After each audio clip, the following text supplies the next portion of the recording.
One of the reasons this country has such a high ownership rate is that we generally have really low interest rates on home loans. A big reason for that is the standardization of loans by some giant pseudo-government entities, primarily FannieMae and FreddieMac. About 80% of home loans meet these standard guidelines, and it allows for easy interchange of loans by big institutional investors. Loans that conform to these standards are referred to as conforming loans. Again, this is about 80% of home loans.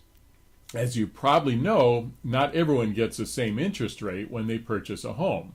That is because of the loan level pricing adjustments. These adjustments compensate for variations in each loan, like the size of the loan, the type of home the loan is used for, the credit score of the borrowers, the occupancy of the home, and even the physical location of the home.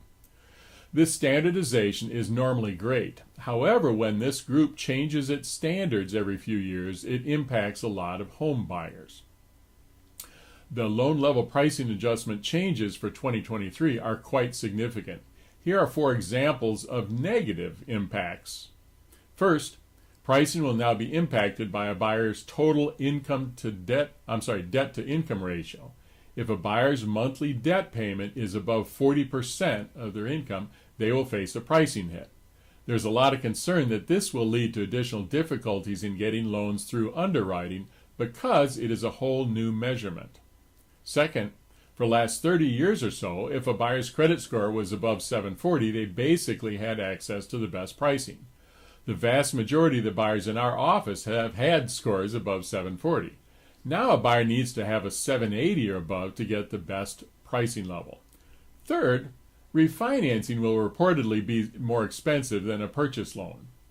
Fourth, there are now situations where it makes sense for a 20% down buyer to actually just use 19% down and pay private mortgage insurance because of the interaction between down payment adjustments and private mortgage insurance. So here are 3 positives of the changes. First, pricing for lower credit scores has improved. For example, a 640 to 680 credit score has actually gotten reduced penalties. Secondly, many 3% down loans have gotten better pricing. And then third, there are now situations where the buyers have qualifying incomes equal to or less than 100% of the area average will not be subject to these new adjustments. A really useful chart of impacts is available at the mortgagenewsdaily.com on an article titled Big LLPA Changes. Or if you really want to get into the nitty-gritty, there is an article on Fannie Mae's website about all the details. On a related note, one type of loan that isn't a conforming loan is an FHA loan.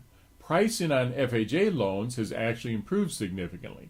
These loans have historically worked well for first-time buyers without great credit or situations where there's a non-occupant co-borrower. The bottom line here is that mortgage approval criteria have changed. If you have a pre-approval from the first quarter or before, you need to go back to them and get an update. Thanks for stopping by, and good luck with